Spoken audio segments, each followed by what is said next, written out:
અષ્ટાવરણે યુક્ત એવા જે કોટી કોટી બ્રહ્માંડ, તે જે અક્ષરને વિશે અણુની પેઠે જણાય છે, એવું જે પુરુષોત્તમ નારાયણનું ધામ રૂપ અક્ષર, તે રૂપે પોતે રહ્યો થકો પુરુષોત્તમની ઉપાસના કરે, તેને ઉત્તમ નિર્વિકલ્પ નિશ્ચય વાળો કહીએ.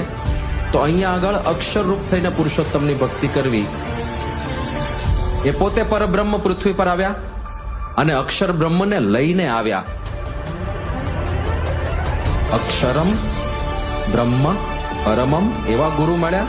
શ્રોત્રિયમ જે કાંઈ લક્ષણો શાસ્ત્રમાં છે એવા ગુરુ મળ્યા. એટલે આપણે ભાગ્યશાળી છીએ. અને છેલ્લે કઠોપનિષદ કહે છે, આવા ગુરુ મળી જાય પછી શું કરવાનું છે?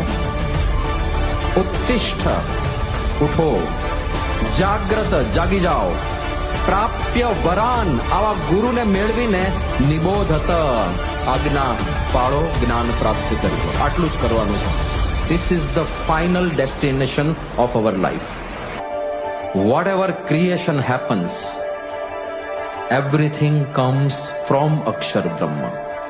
All the creation, to create infinite Brahmand doesn't take any effort of Akshar Brahma. Just a wish. Akshar Brahma makes a wish કે અનંત કોટી બ્રહ્માંડ બનાવવા છે, અને બધું just like that, બધું ક્રિએશન થવા માંડે. That is Akshar Brahma.